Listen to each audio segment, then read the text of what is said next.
Eu preciso que você escute tudo até o fim, porque o que eu estou prestes a contar quase ninguém sabe. E, sinceramente, eu ainda não sei se fiz o certo ou se só me tornei aquilo que eu mais temia.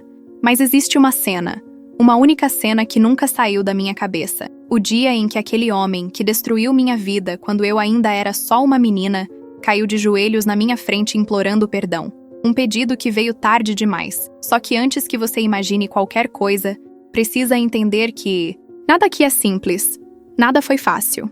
E, principalmente, nada foi como as pessoas imaginam quando escutam essa frase pela primeira vez. Na verdade, durante muito tempo, eu mesma duvidei se algum dia teria coragem de contar isso. Antes de continuar, comenta aí de qual cidade e país você está assistindo isso.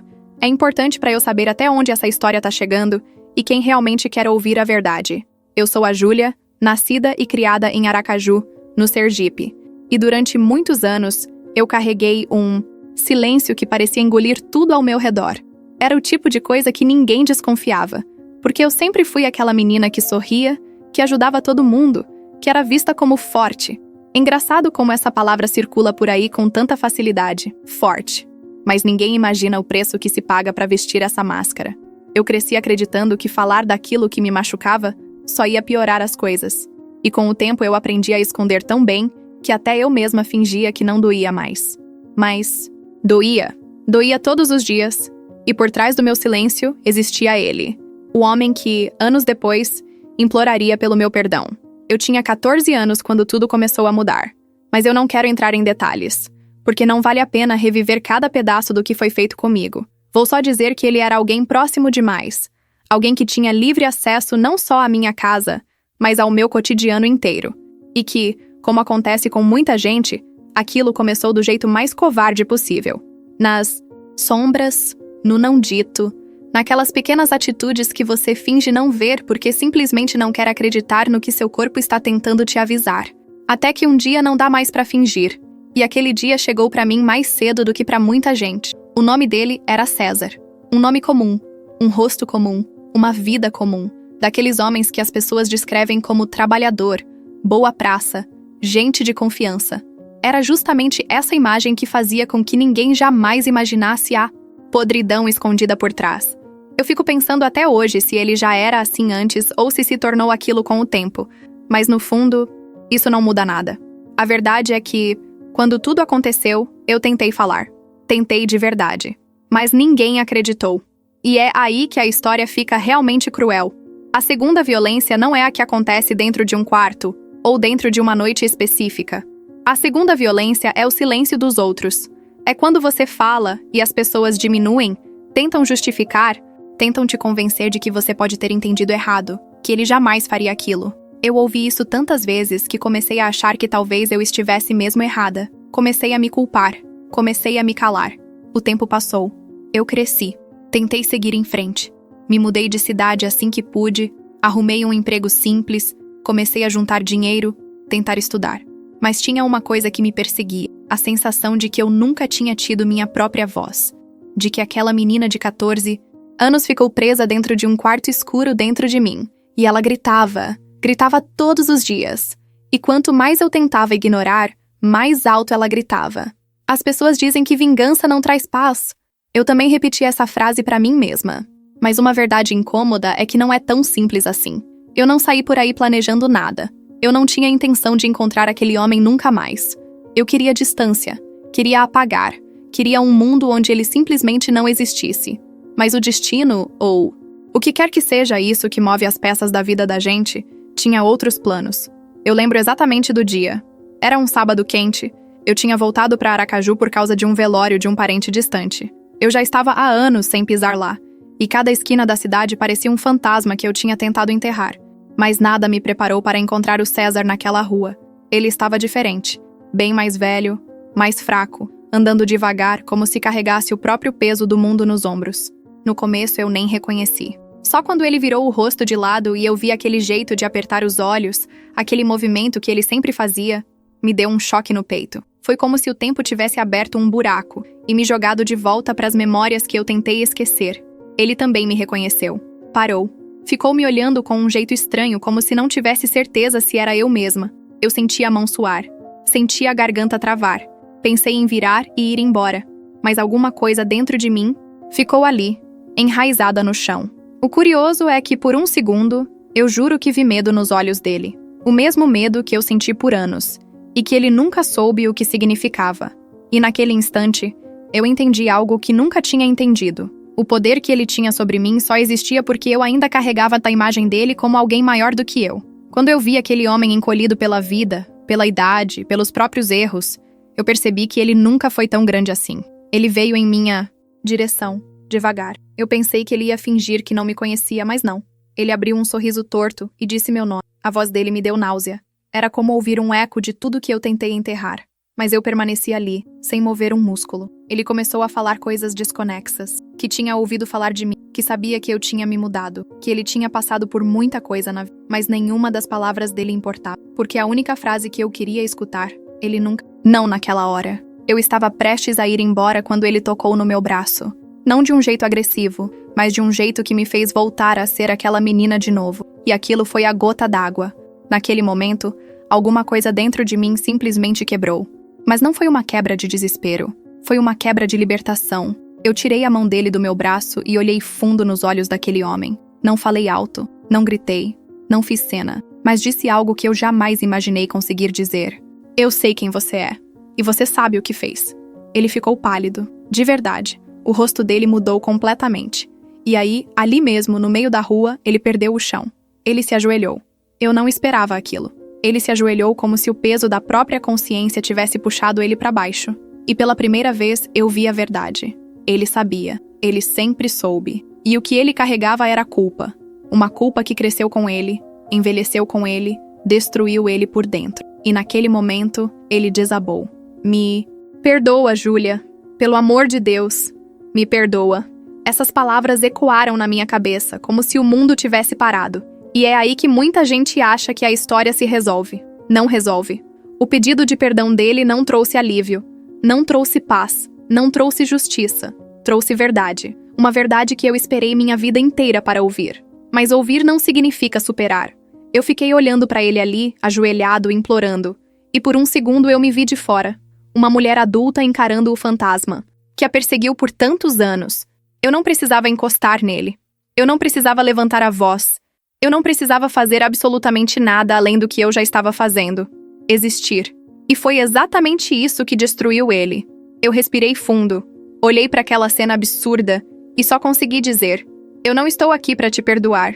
Eu estou aqui para te devolver o que é seu. Eu não sei se foi a frase, se foi o peso da consciência, se foi o estado de saúde dele que já parecia frágil, mas ele começou a passar mal. Um desespero tomou conta do rosto dele, como se estivesse finalmente sendo engolido pelo próprio passado. E ali mesmo, diante de mim, o corpo dele fraquejou. Eu não toquei nele, não ajudei, não fiz nada, porque nada do que acontecia ali tinha sido causado por mim. Aquilo era dele, era consequência dele, era o passado dele finalmente cobrando a conta. E enquanto ele desmoronava, repetia sem parar: me perdoa, me perdoa, me perdoa. E eu fiquei em silêncio. Pela primeira vez, o silêncio estava do meu lado. Foi assim que começou o fim. E é isso que quase ninguém sabe. Eu permaneci ali parada, olhando para aquele homem que, por tanto tempo, representou um buraco dentro de mim. Era estranho observar tudo acontecer como se eu não estivesse realmente presente. Eu sentia o vento quente da tarde bater no meu rosto, ouvia o barulho distante dos carros passando, mas ao mesmo tempo parecia que nada daquilo existia.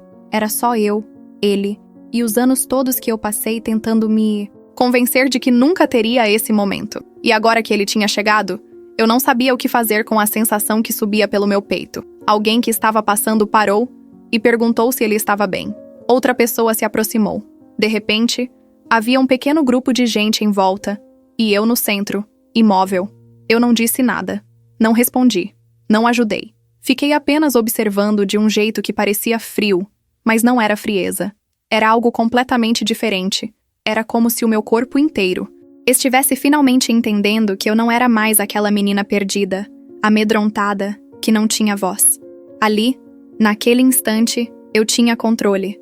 Não sobre ele, mas sobre mim mesma. Pela primeira vez em muitos anos, eu tinha controle sobre mim. Quando vi que outras pessoas estavam cuidando da situação, me afastei. Caminhei devagar, sem olhar para trás. Eu não queria ver o desfecho daquilo. Não precisava. A imagem que eu já tinha visto era suficiente para preencher todos os anos de silêncio que eu carreguei. Eu só queria ir embora. Só queria respirar longe de tudo aquilo, num lugar onde ninguém me reconhecesse, onde eu pudesse enfim tentar entender o que estava sentindo. Eu lembro que parei uns quarteirões depois, numa sombra de árvore. Meu corpo tremia inteiro, como se estivesse descarregando anos de tensão que ficaram acumulados em mim. Respirei fundo várias vezes, mas parecia que o ar não entrava, sabe? Aquela sensação de sufocamento que não tem nada a ver com o físico, e sim, com aquilo que você guardou por tempo demais. Eu tentei ligar para minha mãe, mas desliguei antes que ela atendesse. Não porque eu não quisesse falar com ela, mas porque eu sabia que ela não entenderia. Minha mãe sempre foi uma mulher boa, dura, mas boa. Só que quando tudo aconteceu, ela não acreditou. E isso criou um abismo entre nós que jamais foi completamente fechado. Eu sabia que, se contasse agora, ela ia tentar justificar, tentar dizer que eu não deveria ter voltado para Aracaju, que aquilo só aconteceu porque eu estava lá naquele dia. E eu não queria ouvir isso, não naquela hora. Então eu fiquei sentada ali, em silêncio, tentando entender que tipo de justiça era aquela que tinha acontecido diante dos meus olhos. Não era a justiça de filme, não era um final grandioso, não era uma vitória clara. Era humano, era feio, era torto, era real.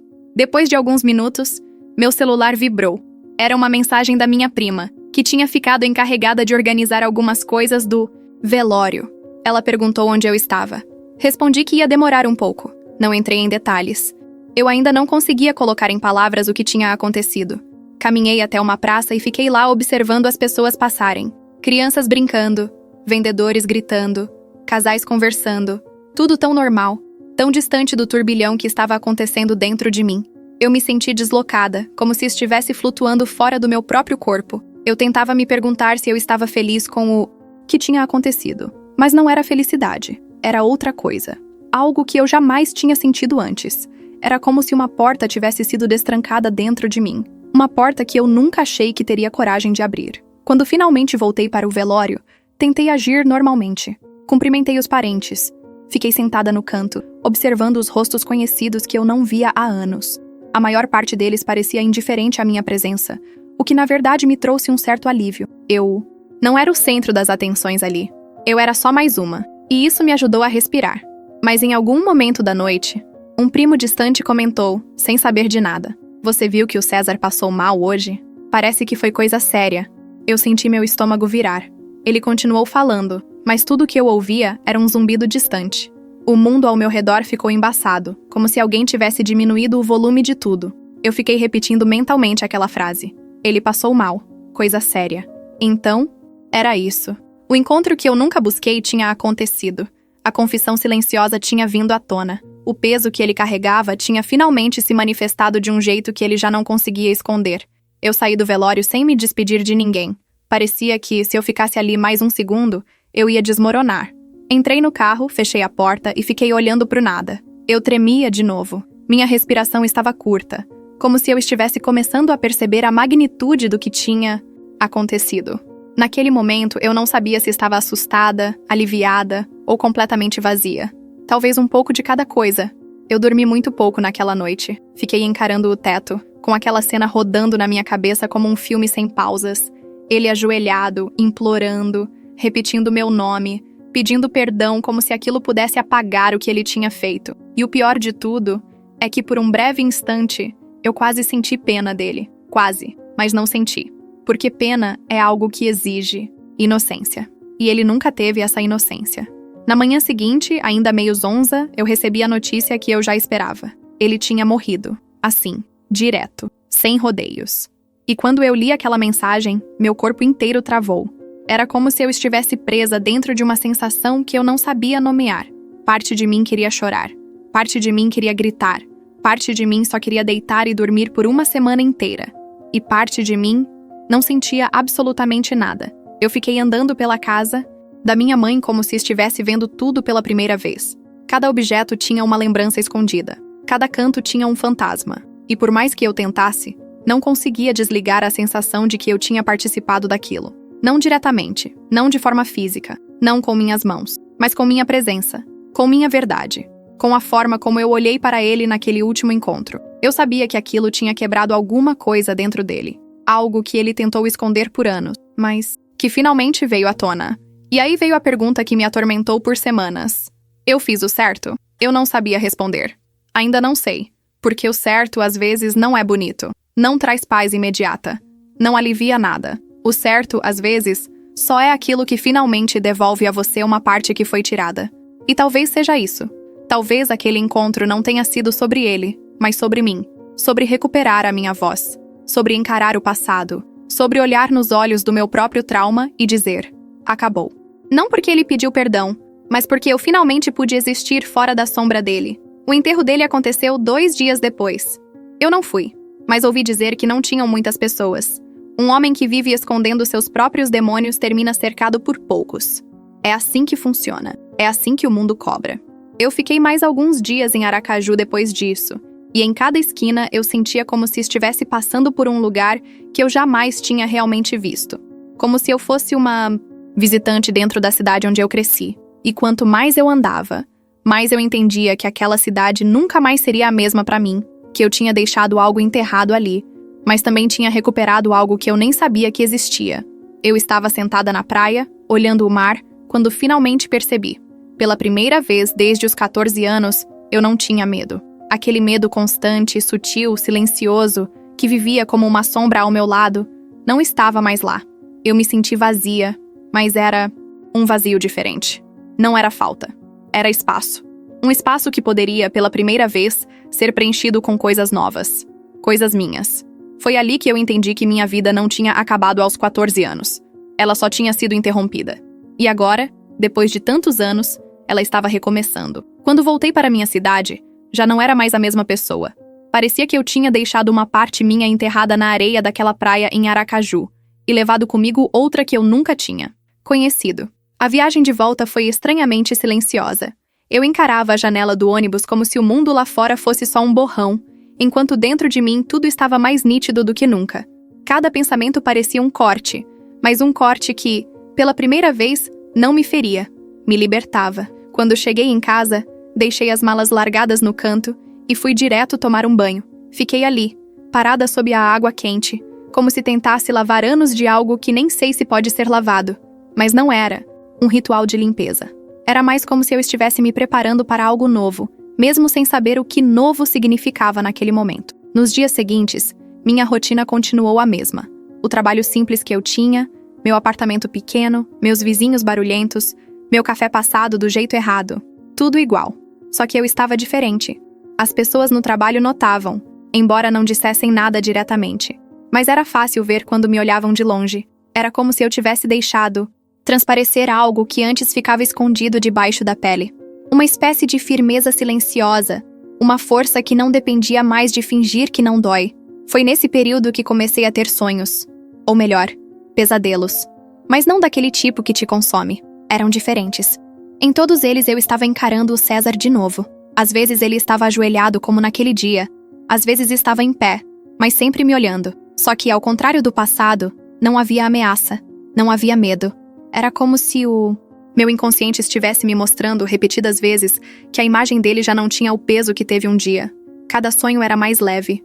Cada encontro onírico parecia menos assustador. Até que um dia desapareceu. Foi aí que percebi que, pela primeira vez, ele não controlava mais nada dentro de mim. Eu achava que isso bastava. Que só o fato de ele ter ido embora, da forma que foi, já resolveria tudo. Mas não funciona assim. O trauma não some só porque a pessoa que o causou deixou de existir. O trauma fica. Ele se molda ao corpo, se espalha, se esconde em lugares onde ninguém imagina, e você precisa aprender a desmachar tudo aquilo por conta própria. Então comecei a escrever. Primeiro frases soltas, depois páginas inteiras. Eu não mostrava pra ninguém. Não era pra isso. Era pra mim. Era como se eu estivesse recontando minha própria vida, mas dessa vez com honestidade. E foi escrevendo que eu entendi que, durante muitos anos, eu não tinha passado pelo que vivi. Eu tinha sobrevivido. E sobreviver não é a mesma coisa que viver. Sobreviver é resistir no escuro até achar uma fresta. Viver é quando você finalmente decide atravessar essa fresta. Enquanto escrevia, comecei a lembrar de pequenas coisas que eu tinha apagado da memória. como o cheiro da casa da minha mãe nos domingos, o barulho da chuva batendo no telhado, a sensação de andar descalça no quintal com terra molhada. Coisas simples.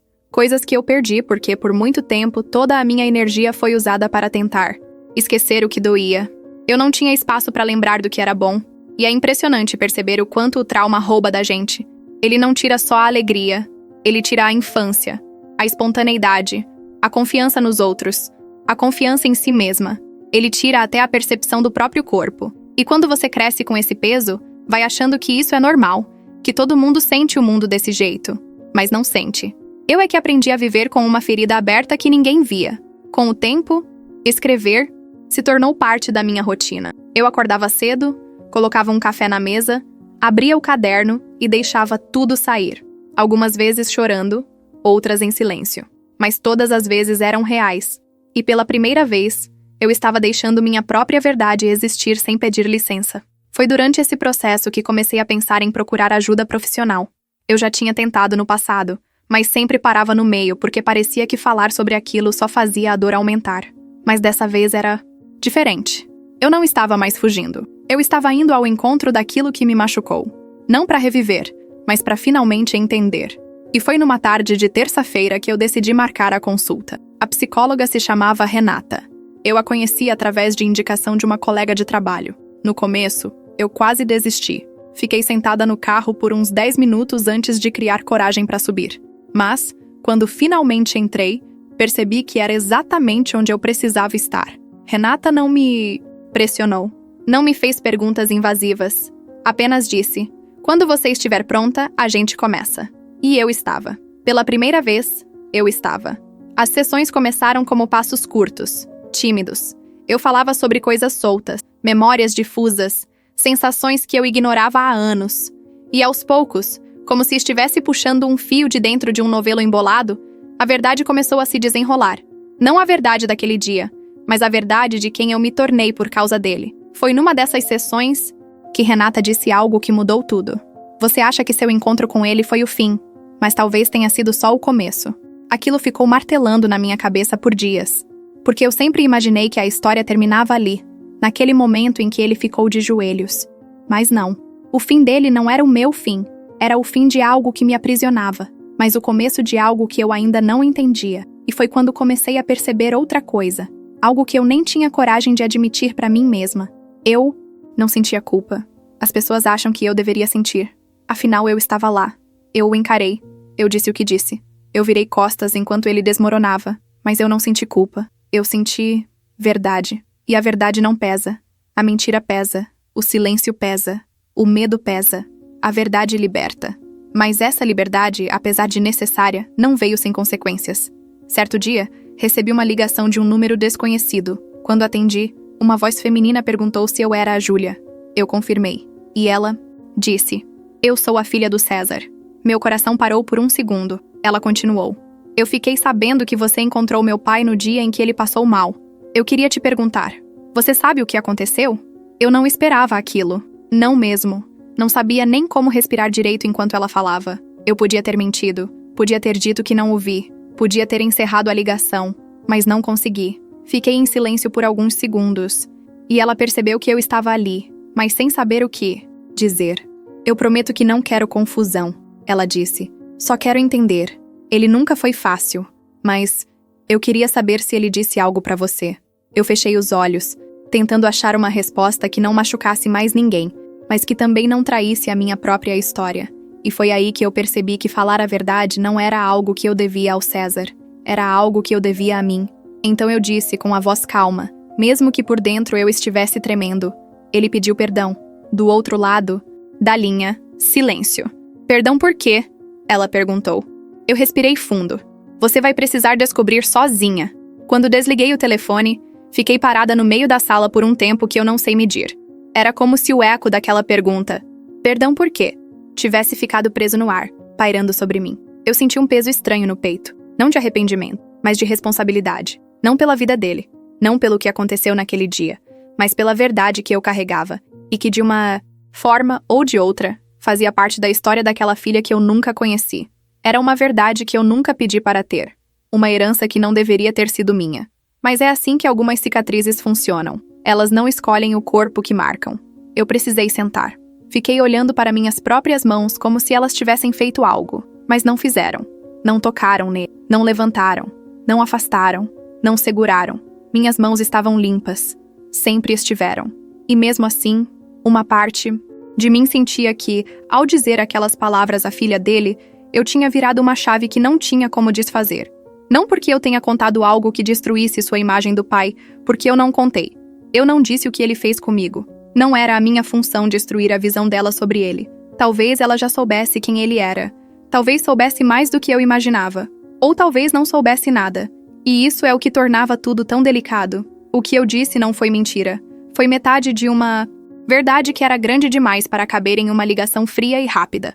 Uma verdade que pertence ao passado, mas que ecoa no presente de todo mundo que tocou, direta ou indiretamente. Nos dias que se seguiram, eu fiquei esperando que ela ligasse de novo. Não sei se porque eu queria explicar, ou porque no fundo eu temia que ela descobrisse tudo por conta própria. Mas a ligação não veio. E isso, de certa forma, me trouxe alívio. Eu não devo nada a ela. E ela não deve nada a mim. Somos apenas duas pessoas tentando entender os destroços deixados por um homem que destruiu vidas diferentes de maneiras diferentes.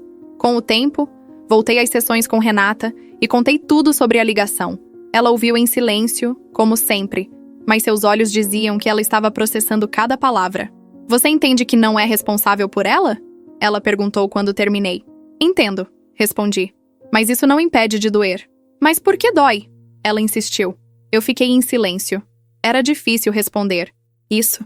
Dói porque, por um momento, eu senti como se a história dele ainda estivesse tentando se agarrar à minha. Como se a sombra dele tentasse se prolongar, mesmo depois de morto. E eu não queria mais isso. A história dele morre com ele. Mas a minha história continua. E é isso que eu estava tentando aprender a aceitar. Essa aceitação, porém, não veio rápido.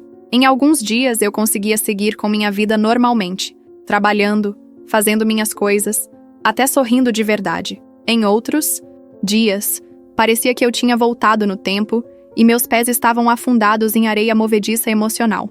Era como se o encontro com ele tivesse aberto uma porta, e agora todos os fantasmas do passado entravam e saíam sem pedir permissão.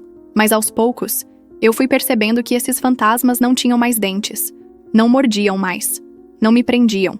Eles só apareciam porque eu finalmente estava olhando para eles depois de tantos anos fugindo.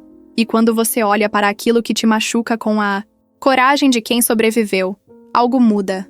Algo dentro de você para de correr. Comecei a fazer caminhadas longas pela manhã. Passava pelos bairros tranquilos da minha cidade, sentindo o cheiro do pão quente das padarias, ouvindo o barulho dos portões abrindo, das vassouras varrendo a calçada. Eram coisas pequenas, mas que me reconectavam com a vida real. A vida que eu quase deixei passar despercebida por tanto tempo. Um dia sentei em um banco de praça com meu caderno aberto. Comecei a escrever sobre o encontro, mas de um jeito diferente. Não mais como um desabafo, mas como se eu estivesse narrando uma história que não me pertence emocionalmente. E percebi que, quando a gente coloca a própria história no papel como observadora, ela perde um pouco do poder que tinha sobre nós. Eu escrevia e pensava, foi isso que aconteceu. Mas isso não é quem eu sou. Foi nessa mesma praça que uma senhora sentou ao meu lado e começou a puxar conversa do nada, como idosos fazem. Contou da vida dela, dos filhos, dos netos, de um problema no joelho que ela dizia que não tinha solução. Eu ouvi, sorri, respondi algumas coisas. E ela me disse algo que eu nunca esqueci. Às vezes a gente só precisa de alguém que escute para perceber que já está viva de novo. Eu não contei nada a ela, mas aquela frase ficou comigo. Era tão simples, tão humana, tão verdadeira. E naquele momento, percebi que o que eu precisava não era apagar o passado, nem punir alguém, nem provar algo para as pessoas. O que eu precisava era viver, de verdade. Algumas semanas depois, acordei com uma sensação estranha, como se algo dentro de mim tivesse se encaixado. Decidi ligar para minha mãe. Fazia meses que eu evitava uma conversa mais profunda, mas naquele dia, eu senti que precisava. Ela atendeu com aquela voz cansada que sempre me lembra a infância. Disse que estava com saudade. E pela primeira vez, eu senti saudade dela também. Contei a ela que tinha voltado a fazer terapia, que estava me sentindo melhor, que estava colocando coisas em ordem. Não contei sobre o encontro com o César. Não naquele momento. Não por falta de coragem, mas porque eu sabia que aquela conversa precisava ser construída aos poucos, com cuidado, como quem costura um tecido antigo que se rasgou. E minha mãe, com sua simplicidade, disse algo que me desmontou. Eu sei que você passou por coisas que eu não vi, mas eu tô aqui agora. Eu chorei em silêncio, segurando o celular, e percebi que perdão não é sobre quem errou. Perdão é sobre quem sofreu. É sobre entender que algumas pessoas não vão conseguir te proteger como deveriam, mas que isso não impede que elas te amem da forma que sabem amar. E então, pela primeira vez desde que tudo aconteceu, eu senti que estava vivendo um capítulo que o César não fazia parte. Um capítulo que era feito só de mim. Mas a vida, do jeito que é, nunca deixa uma história simplesmente terminar. Sempre existe um desdobramento. Sempre existe um último eco. E semanas depois, ele veio batendo na minha porta de um jeito que eu não esperava. Um envelope simples, sem remetente, sem nome, apenas o meu endereço, escrito à mão. Quando abri, encontrei uma carta que não deveria existir. E quando eu li a primeira frase, meu coração disparou. A carta estava tremendo nas minhas mãos antes mesmo de eu começar a ler. O papel era comum, daqueles que você compra em qualquer papelaria. Mas o modo como meu corpo reagiu a ele fazia parecer que eu estava segurando algo proibido, perigoso, quase vivo. Por um momento pensei em simplesmente jogar tudo no lixo. Era só um envelope, afinal. Uma carta qualquer. Eu podia ignorar. Podia fingir que nada tinha chegado. Mas alguma coisa dentro de mim, talvez a mesma força que me guiou até aquele último encontro com ele, dizia que eu precisava ler, que aquilo fazia parte do que ainda faltava ser entendido. A primeira frase não foi escrita por ele, mas era sobre ele. Meu pai guardou esse envelope por anos. Ele não teve coragem de entregar. Achei que você deveria ter. Aquela caligrafia era diferente. Letras mais arredondadas, desenhadas com pressa. Deveria ser da filha dele. O peito apertou. Não porque eu devesse algo a ela, mas porque eu sabia que aquele envelope carregava um peso que não era só meu. Abaixo daquela introdução, havia outra folha dobrada. E essa sim, tinha a letra dele. Uma letra firme, antiga, de homem que estudou pouco, mas que escrevia como se quisesse provar algo. Eu senti minhas mãos suarem. Por alguns segundos, considerei parar ali, mas não parei. Desdobrei a carta com cuidado, como se tivesse medo de que ela rasgasse. Júlia, eu não sei por onde começo. Não sei se devo escrever isso. Não sei se algum dia você vai ler. Aquelas eram as primeiras frases. Respirei fundo, mordi o lábio, senti minha garganta fechar, mas continuei. Eu passo noites acordado pensando no que fiz com você, no que tirei de você. Você tinha tanta vida nos olhos, e eu apaguei. Eu sei disso. Parei. O mundo ficou silencioso. Aquelas palavras me atingiram como um soco. Não porque eu não soubesse, mas porque ele sabia. Ele sempre soube. Continuei lendo. Eu tentei fingir que você esqueceu. Tentei me convencer de que era só uma fase ruim da minha cabeça. Mas não era. Eu não era. Eu fiz. Eu lembro de tudo. Minhas mãos começaram a tremer mais forte. Senti um calor subir pelas costas. Eu nunca imaginei que um dia veria aquilo escrito. Ele não estava descrevendo nada, não estava detalhando nada, e eu agradeci. Por isso, mas estava assumindo. Estava tirando a máscara tardia que nunca teve coragem de tirar na vida real. A carta continuava. Eu deveria ter sido homem de verdade. Não o que diziam que eu era na rua. Eu deveria ter me entregado, pedido ajuda, me afastado. Mas eu escolhi esconder. Escolhi fugir. E a cada ano que passava, essa culpa crescia dentro de mim como doença. Ele falava da culpa como se fosse um corpo dentro do corpo. E talvez fosse mesmo. Talvez fosse isso que eu vi naquele dia em que ele se ajoelhou. Não era só arrependimento tardio. Era uma vida inteira de podridão empurrada para debaixo do peito. Continuei lendo, mesmo que cada linha fosse um espinho entrando mais fundo. Eu pensei em procurar sua mãe. Pensei em procurar você. Pensei em dizer tudo. Mas sempre faltou coragem. Ou sobrou covardia. Não sei. Eu queria consertar. Mas tem coisas que não se consertam. Eu parei aí e fechei os olhos. Porque ele tinha razão. Tem coisas que não têm volta. Tem peças que não encaixam, por mais que você tente. A infância é uma delas. A inocência é outra. Voltei a ler. Se algum dia você tiver essa carta nas mãos, é porque eu falhei em te pedir perdão pessoalmente. Ou porque a vida decidiu me cobrar primeiro. A carta estava datada. 3 anos antes de ele morrer. 3 anos. Ele carregou aquela carta no bolso, ou na gaveta, ou debaixo da cama, esperando o momento em que teria coragem de me entregar. E nunca teve. Respirei fundo, sentindo um nó se formar no peito. Continuei. Eu não escrevo para que você me desculpe. Eu escrevo porque você tem o direito de saber que eu sei exatamente quem fui, e que a vergonha me acompanhou até o fim. Meu corpo inteiro ficou gelado. Se eu pudesse voltar no tempo, eu sumiria da sua vida antes de te ferir. Eu me apagaria. Eu trocaria de cidade, de nome, de existência. Mas eu fiz o que fiz. E é tarde demais. Havia uma parte rasurada logo abaixo. O papel estava marcado, como se ele tivesse passado a caneta com força demais. Continuei. Eu não espero perdão. Eu não mereço. Só queria que você soubesse que eu carrego sua dor junto com a minha. Minha visão ficou borrada. Não pelo conteúdo em si, mas pelo que aquilo significava. Era a primeira vez que ele admitia algo. Não verbalmente. Não olhando nos meus olhos. Mas ali, de forma que eu nunca imaginei ver. A carta terminava assim: você cresceu, virou mulher. E mesmo sem me olhar na cara, você me fez entender quem eu fui. Eu espero que você encontre paz, porque eu não encontrei a minha. Adeus. Eu fiquei olhando para o papel por longos minutos. Não chorava, não tremia mais. Era como se meu corpo tivesse entrado em silêncio profundo, um silêncio diferente do de antes. Não era apagamento, não era fuga, era entendimento. Ele escreveu aquilo anos antes de morrer. Uma confissão que ele nunca teve coragem de entregar. Uma verdade que ficou presa entre ele e a própria culpa. E, de alguma forma, saiu daquele limbo e chegou até mim exatamente quando eu já tinha força suficiente para ler. Dobrei a carta devagar, como quem fecha uma porta antiga. Não rasguei, não joguei fora. Não que eu quisesse guardar por nostalgia ou por pena, mas porque aquilo era prova de algo. Não sobre ele, sobre mim, sobre a mulher que eu me tornei apesar dele. Aquela carta não me trouxe alívio imediato, não trouxe paz, não trouxe felicidade, mas trouxe uma coisa que eu não sabia que precisava. Confirmação. A confirmação de que eu nunca estive louca. De que minha memória não me traiu. De que aquele silêncio que me esmagou por anos não foi invenção. Existiu, foi real e foi visto, até por ele. Naquela noite, deitei na cama abraçando minhas próprias pernas e respirei fundo. Pela primeira vez não senti ódio, não senti medo, não senti vingança. Senti fim, um fim completo, redondo, definitivo. No dia seguinte fui à terapia com a carta dentro da bolsa.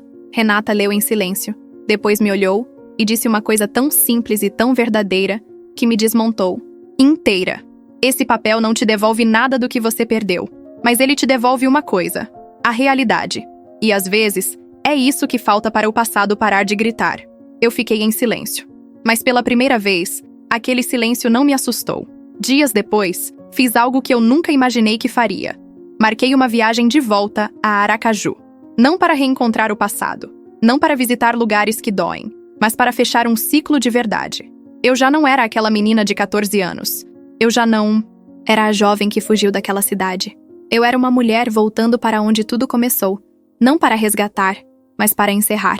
E foi pisando naquela mesma praia, sentindo a areia fria sob os pés, que a última memória dele deixou de pesar. O vento batia forte, bagunçando meu cabelo, como se a vida estivesse me empurrando para a frente. E pela primeira vez, eu deixei. Olhei para o mar, para o horizonte largo, e pensei: eu sobrevivi. E sobreviver, às vezes, é o ato mais silenciosamente poderoso que existe. Fechei os olhos e deixei que o som das ondas carregasse tudo que ainda restava. Foi naquele instante que eu entendi. Minha história não termina com o perdão que ele implorou. Minha história começa quando eu finalmente parei de carregar aquilo que nunca foi meu. E pela primeira vez desde os 14 anos, eu senti que tinha uma vida inteira me esperando. Quando voltei daquela praia, já era noite. A cidade tinha um cheiro diferente do que eu lembrava. Não sei se era o sal no ar, a maresia, puxada pelo vento, ou simplesmente o fato de que eu estava olhando para tudo com outros olhos. Era como se Aracaju deixasse de ser o palco da pior parte da minha vida e passasse a ser apenas uma cidade. Uma cidade como qualquer outra, com suas dores, suas memórias, mas que não governava mais a minha história. Peguei um ônibus de volta para a casa da minha mãe e fui olhando pela janela as luzes dos postes refletindo no vidro, lembrando de como, anos atrás, aquele mesmo caminho parecia interminável. Cada rua me lembrava algo. Cada esquina era um sussurro de algo que eu tentava apagar. Mas naquela noite, o silêncio dentro de mim estava tão grande que nenhum desses ecos conseguia furar a superfície. Minha mãe me esperou acordada, sentada na mesma cadeira velha da sala com um lençol nos ombros. Ela sempre fez isso quando eu era criança. Esperava eu chegar da escola quando eu atrasava 5 minutos a mais. Esperava nas noites em que eu dormia na casa de alguma amiga. Esperava até quando eu saía para comprar pão e demorava mais do que o normal. Era o jeito dela de amar. Preocupada, silenciosa, imperfeita. Quando entrei, ela sorriu daquele jeito torto que sempre parece esconder algo. Não aquele sorriso de alegria, mas aquele sorriso que diz: "Eu tava com medo de você não voltar." Ela perguntou onde eu estive e eu disse apenas: "Precisava respirar um pouco." Ela não fez mais perguntas. Talvez porque tenha aprendido, tardiamente, que algumas respostas não são fáceis de dar. E que se eu quisesse explicar, eu explicaria. Dormimos na mesma casa pela primeira vez em muito tempo. No silêncio da madrugada, eu ouvi o barulho familiar do ventilador batendo contra a parede. Aquele som repetitivo, monótono, que na minha infância me dava sono, mas na adolescência me provocava pânico. Naquela época, eu ficava acordada, paralisada, com medo de qualquer porta ranger, qualquer passo se aproximar. Mas naquela noite, não havia medo, só memória. E memória, quando não dói, mais vira só isso. Lembrança de algo que existiu, mas que já não te prende. Quando acordei pela manhã, minha mãe estava cozinhando. O cheiro de café preto forte e cuscuz tomou conta da cozinha. Era um cheiro de casa, de origem, de raiz. E pela primeira vez em anos, aquele cheiro não me trazia lembranças ruins. Trazia pertencimento. Como se eu tivesse recuperado uma parte de mim que ficou congelada por muito tempo. Minha mãe se virou e disse: "Faz tempo que você não fica aqui. É bom te ver." Eu não consegui responder na hora. A voz não saía. Então só balancei a cabeça. Mas eu sabia que ela percebeu. Mãe entende o que o silêncio diz. Depois do café, resolvi sair para caminhar pela vizinhança. Precisava ver com meus próprios olhos que aquela cidade não era mais sinônimo de dor. Caminhei pela rua onde eu aprendi a andar de bicicleta. Pela esquina onde eu caí e ralei o joelho. Pelo mercadinho onde comprava balas escondida com as moedinhas que encontrava no sofá. Todos esses lugares tinham ficado tão carregados por muito tempo que eu achava que nunca mais conseguiria olhar para eles sem sentir dor. Mas agora, eram só ruas, só paredes, só casas. Algumas pessoas me reconheceram, perguntaram onde eu estava morando, como estava a vida. Eu respondia o básico, não queria entrar em detalhes, mas foi reconfortante perceber que, para eles, eu não era a menina que passou por algo horrível. Eu era só a Júlia, crescida, distante, mas lembrada com normalidade. À tarde, decidi visitar a escola onde estudei. Não entrei, só fiquei do lado de fora, observando o portão. Não porque tivesse medo de entrar, mas porque não precisava. Aquele lugar não tinha mais poder sobre mim. Não precisava revisitar os corredores para entender que eu já estava longe dali. Sentei no banco em frente à escola e encostei as costas na parede quente. O sol batia forte, como sempre batia em Aracaju. Fechei os olhos e deixei a luz atravessar minhas pálpebras. Pela primeira vez, eu não estava fugindo daquela lembrança. Estava encarando, com firmeza, com maturidade, com a certeza de que não havia mais uma corrente me puxando para trás. Enquanto eu estava ali, ouvi passos se aproximando. Quando abri os olhos, era uma senhora que eu não via desde a infância. Dona Marlene, uma vizinha que cuidava das crianças da rua quando os pais precisavam. Ela me olhou com aqueles olhos pequenos e carinhosos e disse: "Meu Deus, como você cresceu! Achei que nunca mais ia ver você por aqui." Sorrimos. Conversamos por alguns minutos. E no meio da conversa, ela disse algo que me pegou de surpresa. "Você sempre teve uma luz forte, Júlia. Mesmo quando criança. Nunca deixe ninguém apagar isso." Eu senti um tremor leve no peito. Não tristeza. Não dor. Algo como reconhecimento. Ela nunca soube o que aconteceu comigo. Nunca soube do que eu vivi. E mesmo assim, naquela época, ela percebeu algo que ninguém mais viu.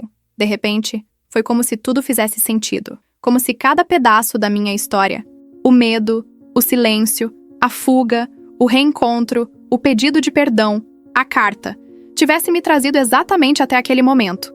E naquele banco, em frente à escola onde eu perdi tanta coisa, eu percebi que o mais importante eu recuperei. Eu mesma. Voltei para casa no final da tarde. Minha mãe estava sentada na entrada, olhando o movimento da rua. Me sentei ao lado dela. Ficamos lá, em silêncio, ouvindo o barulho das crianças brincando e dos vizinhos conversando. Depois de alguns minutos, minha mãe respirou fundo e disse: "Filha, eu sei que eu falhei com você. E sei que tem coisas que eu nunca vou entender. Mas eu queria que você soubesse. Eu nunca deixei de te amar." Eu olhei para ela e senti algo que eu achava impossível sentir por muito tempo. Compaixão. Não uma compaixão que dói, mas uma compaixão que abraça, porque minha mãe, com todas as limitações dela, fez o que sabia fazer, fez da maneira dela. E talvez isso tenha sido o suficiente para, de algum jeito, me manter viva. Eu segurei a mão dela. Não disse nada, mas ela entendeu. E foi naquele instante simples, sentado na frente de casa, que eu percebi: não importa o que fizeram comigo, o que importa é o que eu faço com isso agora. Eu não vou romantizar. Não vou fingir que tudo se resolve magicamente. Não vou mentir dizendo que todas as dores sumiram. Trauma não evapora. Ele se transforma, ele se acomoda em outros lugares. Ele diminui, muda de forma, mas nunca desaparece por completo. O que muda é quem você se torna. E eu me tornei alguém que sobreviveu, que enfrentou o passado, que olhou nos olhos de quem tentou me destruir e permaneceu de pé, que segurou uma carta que nunca deveria ter existido e, mesmo assim, não desmoronou. Eu me tornei alguém que sabe que a própria história doeu, mas que não termina onde começou. Na manhã seguinte, arrumei minhas coisas para voltar à minha cidade. Minha mãe me abraçou na porta de casa, e dessa vez o abraço dela não parecia uma tentativa desesperada de me proteger do que ela não via. Parecia apenas amor. Amor verdadeiro. Amor possível. E quando o ônibus começou a se afastar, eu senti algo que eu não sentia desde criança. Leveza. Uma leveza real, sólida. Aquela sensação de que, pela primeira vez, eu não estava fugindo de nada. Eu estava indo. E foi nesse movimento, o ônibus avançando e o passado ficando menor na janela, que eu senti uma certeza profunda e silenciosa crescer dentro de mim. Eu sobrevivi. Eu venci. Eu voltei. E agora, eu posso seguir. A viagem de volta para minha cidade pareceu muito mais curta do que a ida. Talvez porque, pela primeira vez, eu não estava sendo puxada por nada. Não havia sombra tentando me acompanhar. Não havia peso no meu peito, nem aquela sensação familiar de estar deixando algo pendurado atrás de mim. Eu voltava inteira. Isso por si só já era uma vitória maior do que qualquer vingança. Maior do que qualquer pedido de perdão. Maior do que qualquer palavra que ele tenha escrito. Quando coloquei os pés novamente no meu pequeno apartamento, tive uma sensação estranha, como se eu estivesse entrando na minha vida pela primeira vez. As paredes pareciam mais claras, a luz entrava diferente, até o ar tinha outro cheiro. Nada disso era real, eu sei.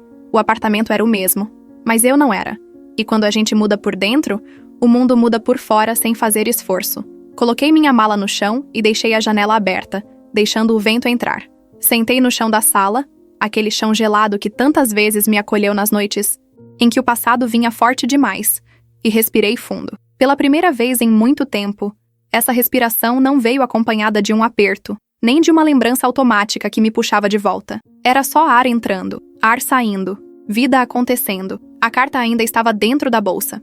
Peguei devagar, sentei à mesa e a coloquei ali, aberta, completamente exposta. Antes, eu teria guardado em uma caixa, escondido no fundo de alguma gaveta, trancado junto com tudo que eu não conseguia encarar. Mas agora ela estava diante de mim como um objeto qualquer. Não tinha mais poder sobre a minha respiração. Não acelerava mais meu coração. Era só papel. Papel de um homem que não está mais aqui. De um homem que fez mal. De um homem que morreu olhando para o próprio passado, mas que não define mais quem eu sou. A carta era o fim dele, não o meu. Levantei, fiz café, coloquei uma música baixa e deixei a manhã passar como se ela estivesse me ensinando a existir de novo. E enquanto mexia no açúcar, dentro da xícara, percebi algo tão simples, tão óbvio, mas que eu nunca tinha admitido. A vingança que eu vivi não foi a dele ajoelhado, não foi a morte dele, não foi o pedido de perdão. A vingança real, a única que importa, foi eu ter sobrevivido. Foi eu ter me tornado mulher, apesar do que fizeram comigo. Foi eu ter encarado o passado de cabeça erguida. Foi eu ter voltado para Aracaju e não ter sido tomada pelo medo. Foi eu ter visto a carta e mantido as mãos firmes. Foi eu ter segurado a verdade inteira sem desmoronar. Foi eu ter retornado para mim. A vida não devolve o que tiram da gente. Não reescreve o começo. Não corrige a infância. Não apaga o que machucou. A vida só segue. E cabe a nós decidir como seguimos junto com ela. Eu decidi que seguiria viva. Inteira. Até onde fosse possível. Mais tarde, naquela mesma semana, sentei novamente com Renata. Contei cada passo da viagem, cada palavra que minha mãe disse, cada lembrança que revisitava sem dor.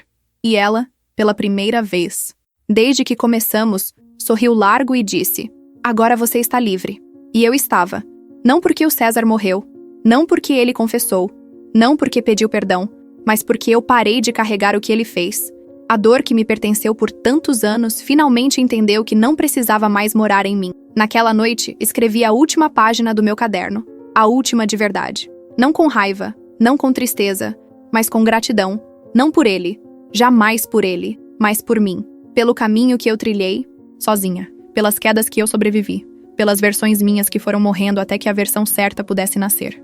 Fechei o caderno, olhei para a janela aberta e deixei o vento apagar a última vela acesa que eu ainda carregava daquele passado. Foi simbólico, simples e perfeito. Hoje, enquanto conto isso, não falo mais como vítima. Não falo mais como alguém presa no que aconteceu. Falo como alguém que viveu uma história dura, que atravessou a própria escuridão, que caminhou até encontrar a saída e que agora olha para trás sem medo, sem tremor, apenas com a certeza de que venceu. Eu venci no dia em que olhei nos olhos dele. Eu venci no dia em que voltei para Aracaju. Eu venci no dia em que recebi a carta. Eu venci no dia em que decidi seguir. Eu venci porque sobrevivi. E no final das contas, essa é a verdadeira justiça. Porque quem tentou me apagar, terminou apagado. E eu, que ele tentou destruir, continuo aqui, inteira, viva, livre. E essa é a parte da história que ele nunca conseguiu controlar. Fim.